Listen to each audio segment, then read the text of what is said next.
Hello, my darling. I'm afraid I need to register my video on Virginia Woolf again because I can't find it on the mobile. There must be some problem. So let's start it again. It was nice and long and I said so many things. However, I don't.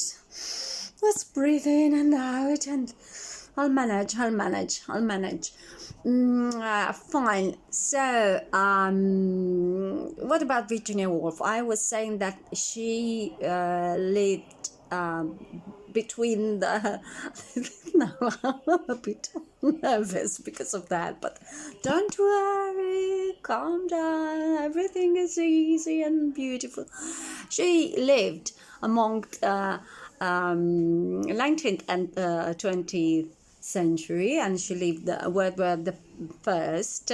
She was in what's happening? Where she was in World War the First, and she had mental problems after the death of her mother, because she was very linked to her mother. Family was a very patriarchal family. She didn't go to school, but she had family education because her father was a philosopher, was an intellectual. Many intellectual people and artists attended her family, and they were. She was surrounded by intellectuals during all.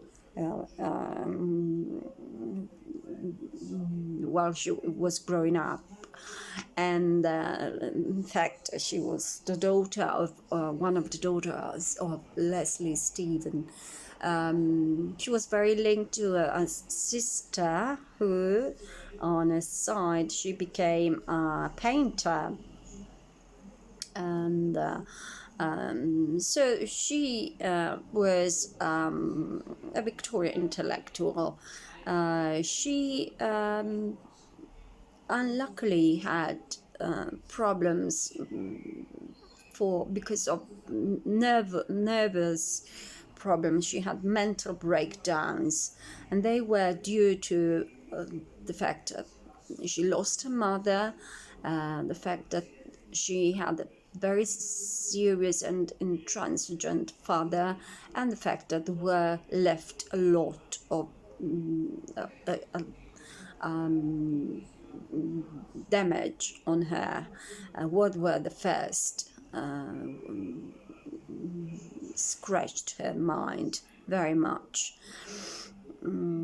She rebelled, however.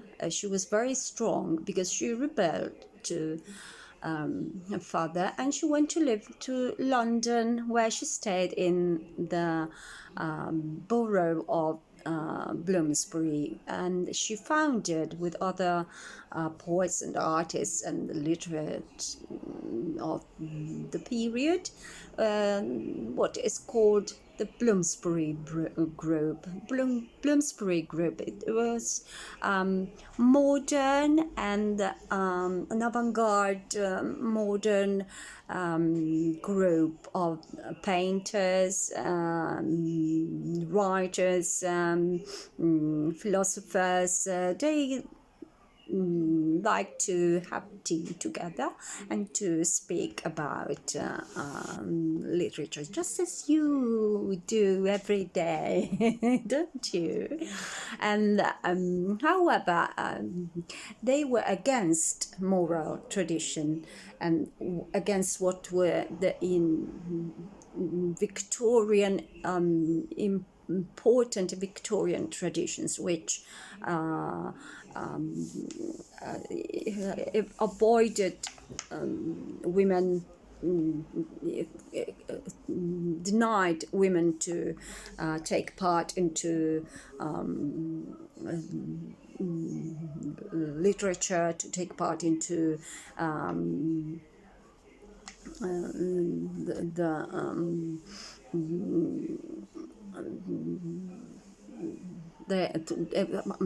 tired. I registered for half an hour and now I have to do it again. Okay, and however, they disdained all this kind of bourgeois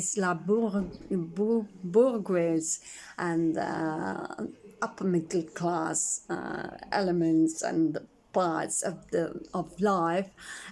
For instance, sexual codes. She declared to be homosexual. She had close relationship with a painter. However, she got married.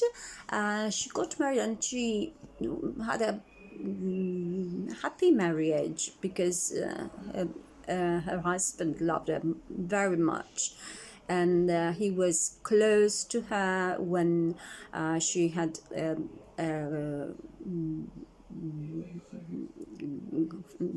collapses, when had she lacked, when she fell down, and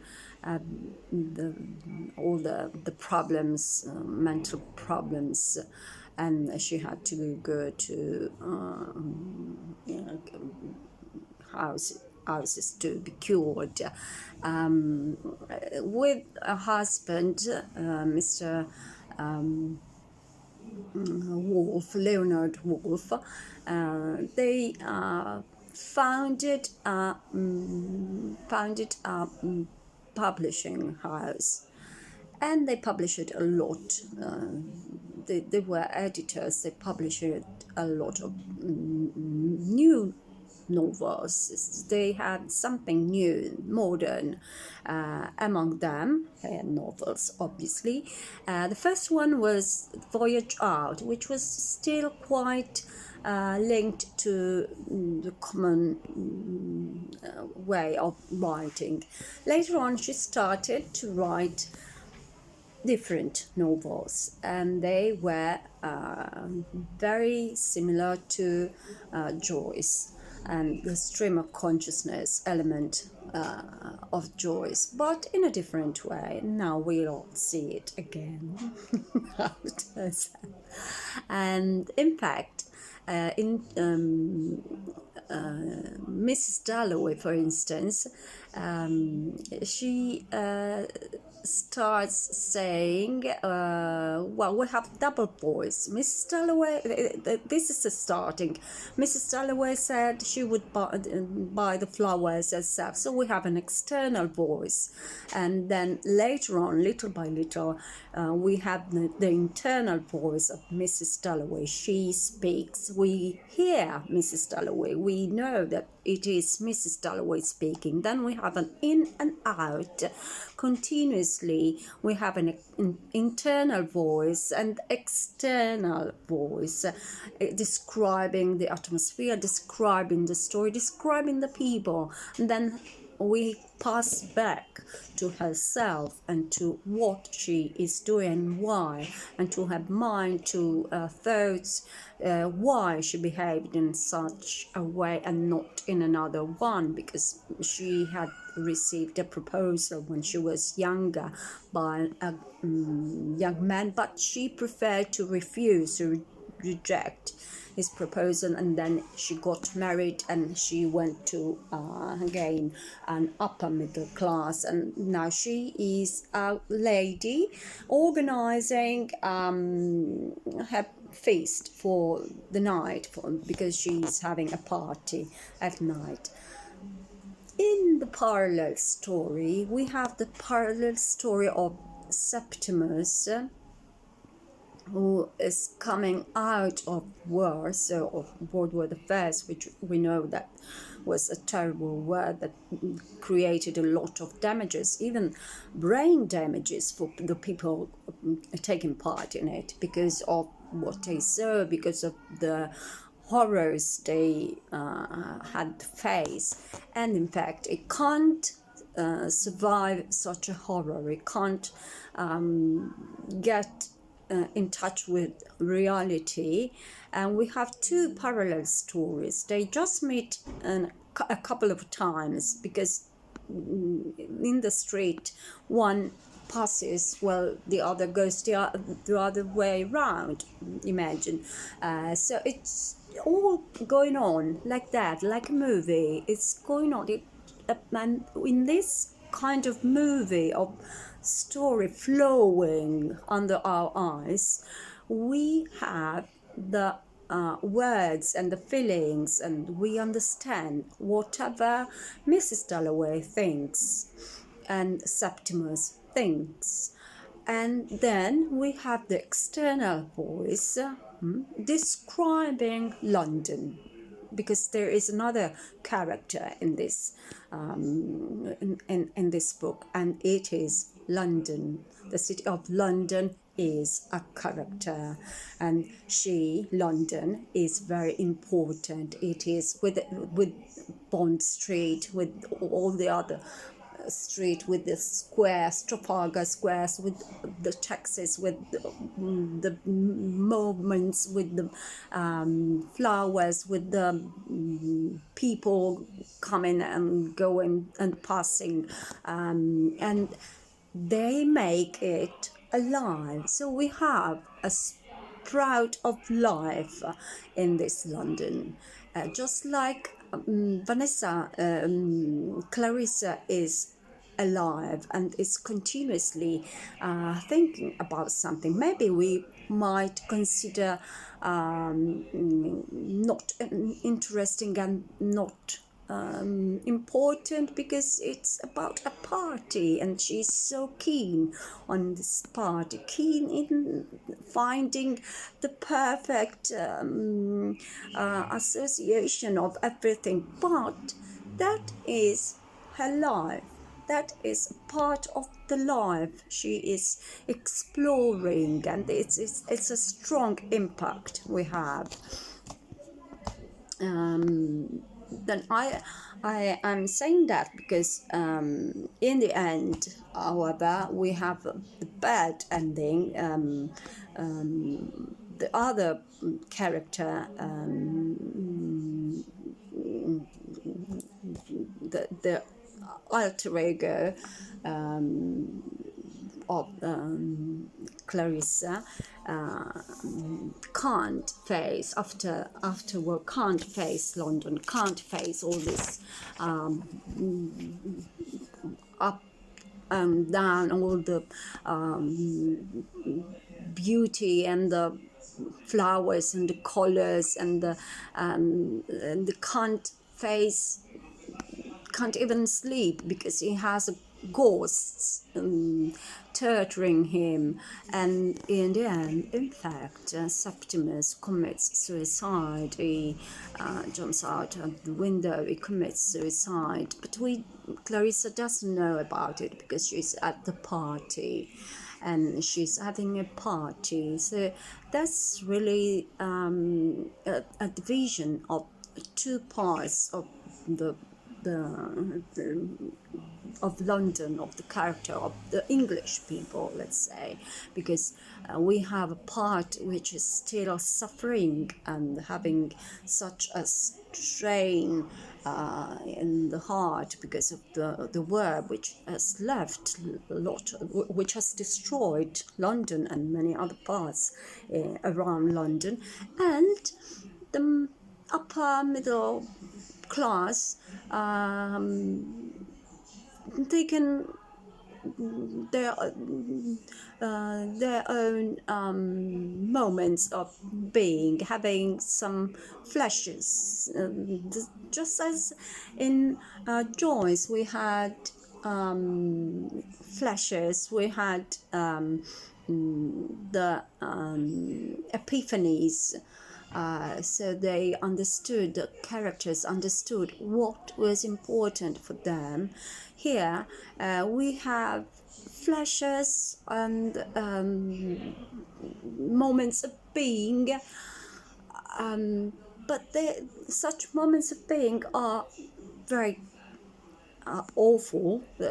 One is awful for the poor Septimus, and for Clarissa, the moments of being are the way she reminds, she calls back her past, and there is not a continuous ordered way of telling the narration, because the narration goes up and forward and backward, forwards and backwards, and continuously as the mind goes, because it goes. The function is the same as your mind, as our mind. We remember, we have thoughts, and so sometimes we think about something and we start reminding it, and Clarissa explores what happened, and we have the narration of the facts, and then later on she continues, she enters the city, she goes on into the city, and we have the reality of the city, so the present, the moment of being, which is the one of present and of going, of searching for what she needs in order to prepare her party.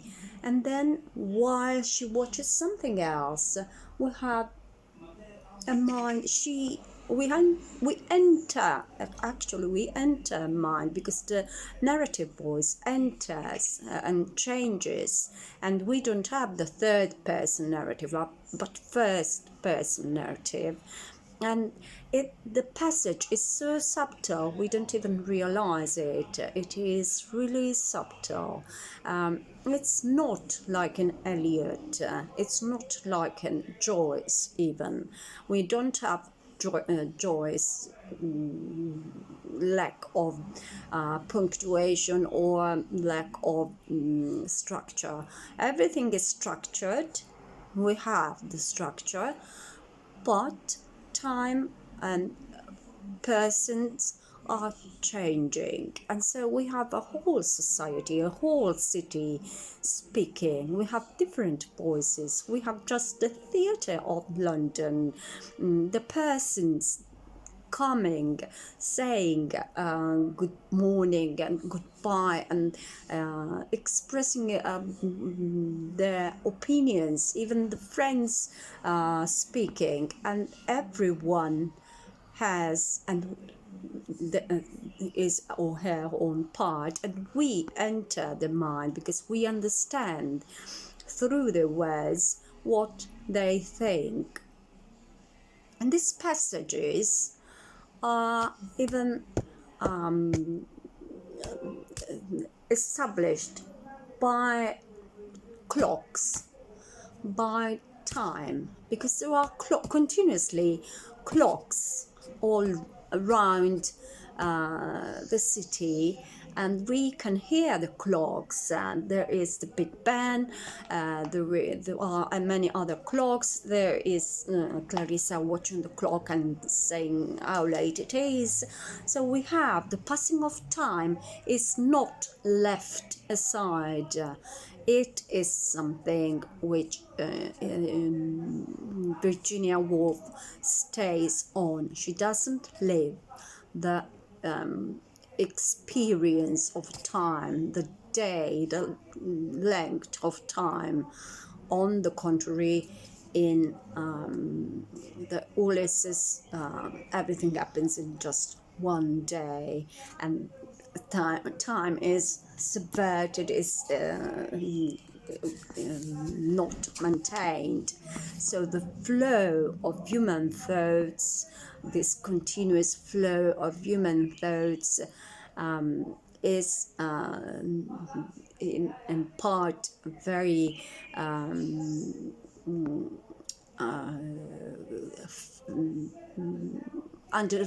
not under control, is free, is left free. But on the other side, there is a structure, an external structure, which is the structure of the novel, and it is respected. The structure of the novel respects what time must be. It is a day, it is just one day, and in the day there are elements, there are moments of being lived, going backward, coming from the past, going forwards, but they are always respected. And so we understand why Clarissa decided not to get married to person but to another. Why she preferred to get to be the wife of Sir Richard Dalloway, because she wanted to have a social status. So that's important too. And it is a very important novel, especially because we need to consider that Virginia Woolf wrote a lot about the way you write narrative, and she wrote she had lectures at university. She wrote she gathered them in what is the title is The Common Reader, and then she had an important book. She wrote an important book, and she had a lecture, and then she passed it. She translated it.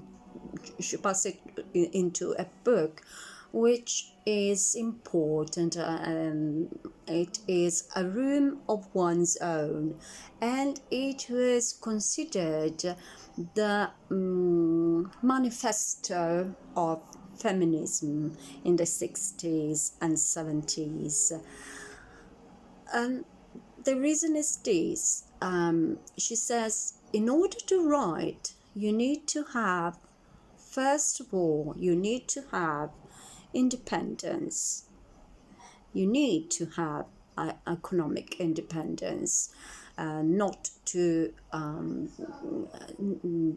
take money from anyone else. So you need to be independent, and both economically and psychologically.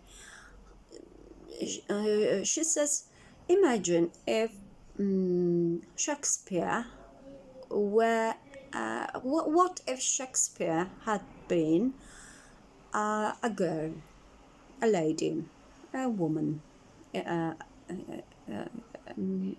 his her time? What would have he done? Would have she become an important writer? Do you think he might have left Stratford upon Avon and gone to London? And if she had arrived to London, how would have she survived? Or maybe she wouldn't have survived. Maybe she would have been forced to get married to somebody and not have time to write at all.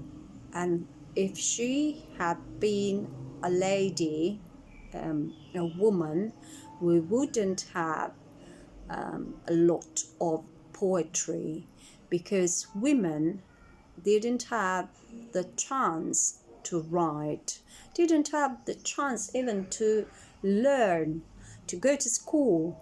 So imagine when they could have found any time to write, and they would have maybe died because of childbirth, or maybe they would have been engaged in so many offices and during the day to take care of the family, of the house, of the of cooking, of everything in the house. So we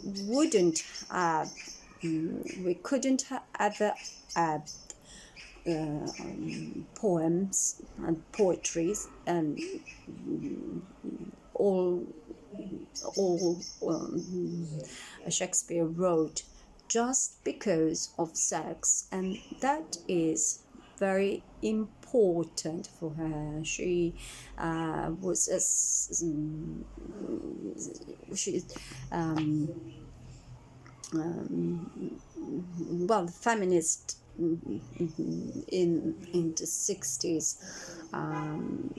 took this essay and considered it very, very important. And it is very important if you just think about it. What if many poets had been women, or if many artists had been women? We have just few authors, and few of them. Just imagine Artemisia Gentileschi. She was very brave. Do you know the painter Artemisia Gentileschi, our Italian painter? She was so brave. She was raped when she was very young, and then she left Rome, and then she started to paint, and she painted in a Caravaggio style. She was really great, but all her fears and the strength is given by the fact that she was a strong personality. Not many people have such a strong personality. In the 18th century, women published using the names of male names. For instance, George Eliot, and even the Bronte sisters at first. Do you remember? So imagine even earlier, imagine in the 16th century, Shakespeare, imagine him as a woman. We wouldn't have poetry, we wouldn't have comedies, tragedies, and that's important. She is in favor of that.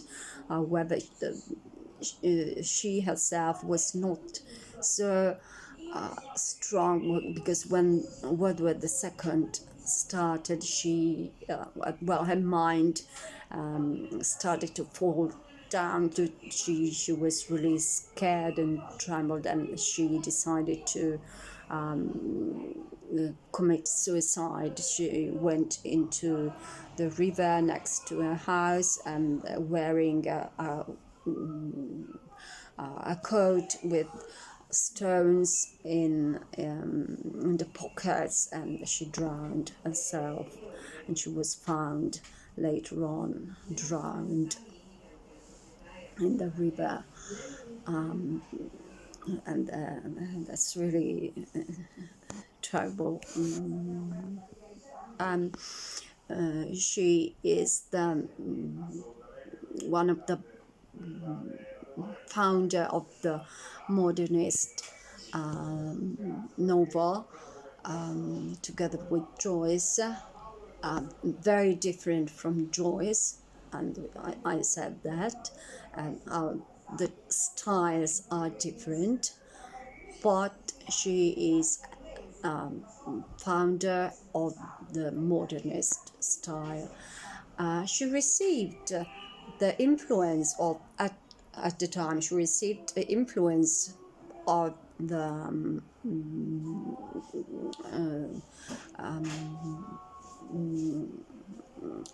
Freudian school, or Jungian school as well, because she wanted to explore the mind. And so just remember, always remember, she wants to explore the mind and to get into the mind, in and out, but never to stay on a single point of view, but to gather all the points of view of the time, all the people of the time. And we have it also in another important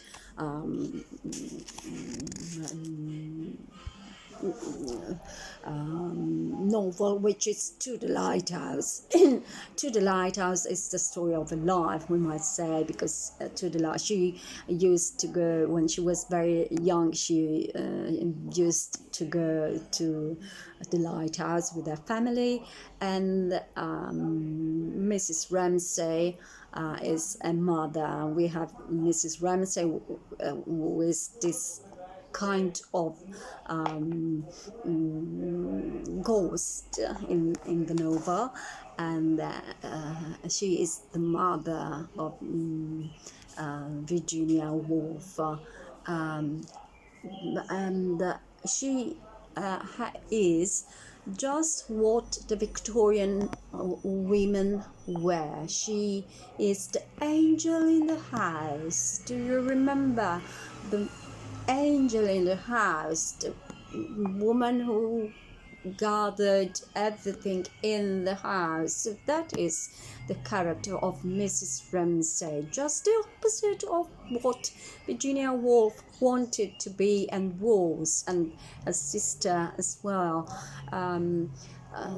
So the angel in the house is some element she speaks about quite often, that there is this kind of figure of the angel in the house, who is the perfect woman, who prepares everything, who is has everything correct, who can sew, who can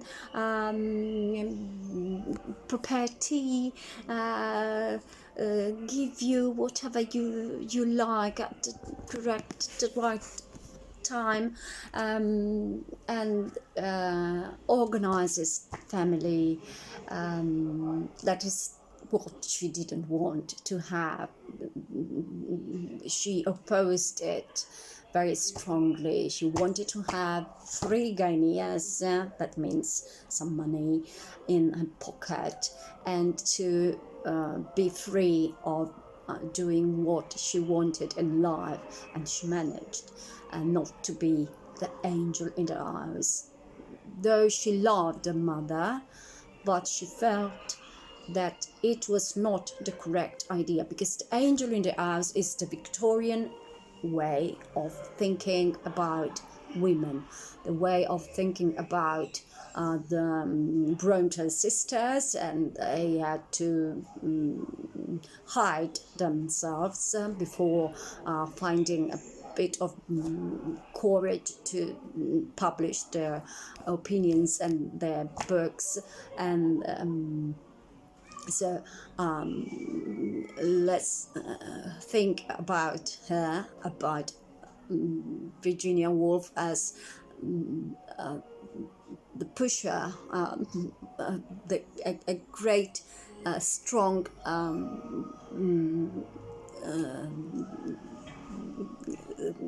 she gave life to a feminist movement, and she gave life to it in a very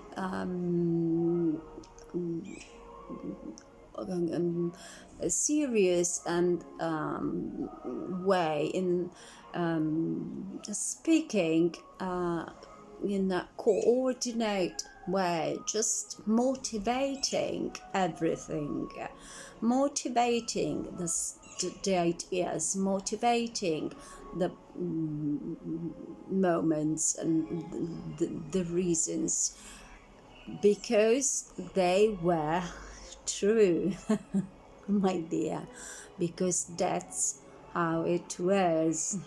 And she was a great critic, apart that a great writer and novelist.